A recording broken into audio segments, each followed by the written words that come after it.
it is most likely alludes to Old Testament prophecies that anticipate the redemption, the restoration, and the salvation of Israel.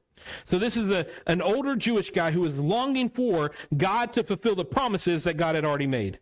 He's looking for this time when the Savior, the Messiah, would show up. The consolation of Israel that Luke mentions here is most likely the allusion to the later chapters of Isaiah, where the Lord sends his servant to accomplish this redemption, restoration, and salvation of his people. So in the book of Isaiah, the last part, chapters 40 through 66, are God's promise about this Savior. And this is where we get a lot of prophecies about Jesus. But that's what the last part of Isaiah is looking forward to. So essentially, Simeon was looking forward to the time when the Lord would accomplish what he had promised to accomplish. And when the promised divine Messiah would show up to arrive and save his people, he knew that his time was coming to a close.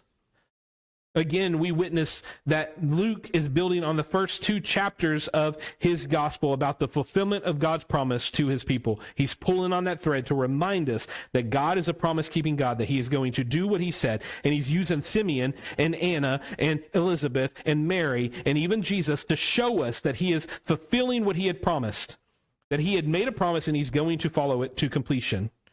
And this is all evidenced by Simeon here, who is sitting here in the temple longing for the day that this would happen. But that's not all that we learn about Simeon here.